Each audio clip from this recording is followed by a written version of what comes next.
జగన్ గురించి వదిలేయండి, ఆయన అధికారంలో లేడు, అధికారంలో రాడు.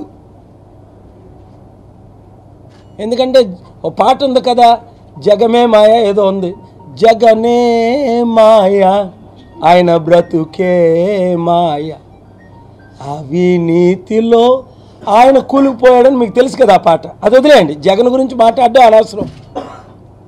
ఆయన ఈ జీవితంలో ముఖ్యమంత్రి అవడం, ఆయన జైలు పాలవడం ఖాయం. ఇప్పటికి 2 సంవత్సరాలు జైలుకి వెళ్ళాడు, ఇంకొక 20 సంవత్సరాలు జైలుకి వెళ్తాడనే బీజేపీ పార్టీకి మద్దతు ఇచ్చారు ఆయన. ఏ పార్టీకి? ఆర్ఎస్ఎస్, బజరంగ్ దళ్, విశ్వ హిందూ పరిషత్, ప్రెసిడెంట్కి వైస్ ప్రెసిడెంట్కి, లేదంటే జైలుకు పంపుతారని. 40% ఓటు బ్యాంకు ప్రతి నియోజకవర్గంలో ఉంది. అమలాపురం, కాకినాడ, ఏలూరు నియోజకవర్గంలో 60% ఓటు బ్యాంక్ ఉంది.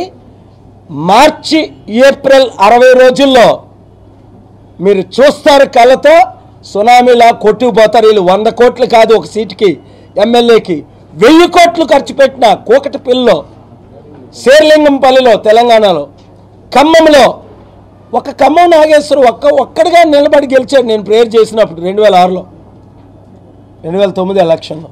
అలాంటిది ఇప్పుడు 4 పార్టీలతో నిలబడి 20 రెట్లు ఎక్కువ ఖర్చు పెట్టినా ఓడిపోయాడు. ఎందుకు? దేవుని శాపం చంద్రబాబు నాయుడు గారి మీద వచ్చింది, ఆయన పాలన మీద వచ్చింది, ఆయన కుటుంబ కుట్ర మీద వచ్చింది. వాళ్ళ అబ్బాయి చక్కగా నీతిగా మాట్లాడాడు, చంద్రబాబు నాయుడు గారి అబ్బాయి లోకేష్. ఆ వీడియో ప్రతి 3.5 కోట్ల వాటర్స్కి వస్తుంది. ఏమని?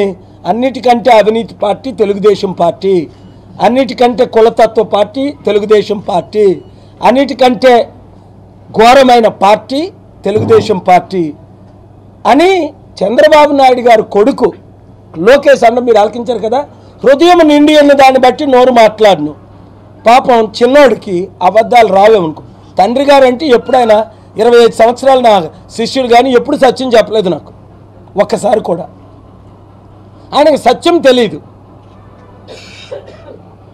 జగన్కి అవినీతి ఎట్లా తెలుసో చంద్రబాబు నాయుడు గారికి సత్యం అసత్యమే తెలుసు, కానీ సత్యం ఆయన పుట్టు ఒకటి కూడా నిజం చెప్పుండ్రు. అందుకే ఎక్స్ మినిస్టర్ నాదెండ్ల భాస్కర్ గారు ఈ మధ్య నా దగ్గర కలిసి 2 hours ఆయన స్టోరీలు అన్నీ చెప్తుంటే నేను ఆశ్చర్యపోయాను.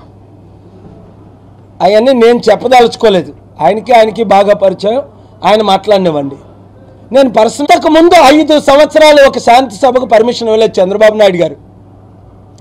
అంతకుముందు 5 సంవత్సరాలు అభివృద్ధి చేస్తాను, సమిట్లు పెడతాను, బిలియనీర్లు తీసుకొస్తాను, బిల్ గేట్స్ని, బిల్ క్లింటన్ని ఎలా తీసుకొచ్చానో 100 మందిని మంకరహాండ్ చేయబోయాను. ఆయన కలిసారు కదా అందరినీ. నేను తీసుకొస్తాను కనీసం $100 బిలియన్, $10 బిలియన్. అంటే ఎంత? ఎక్కువైతే 7 లక్షల కోట్లు, తక్కువైతే 70,000 కోట్లు ఒక సమిట్లో. అందుకనే చంద్రబాబు నాయుడు గారికి 1% చిత్తశుద్ధి ఉంటే 1 లెటర్ ట్రంప్ గారికి రాసిమ్మనండి. Copy to K A Paul. April 20 లోపు నేను ట్రంప్ గారిని విజయవాడ తీసుకొస్తా.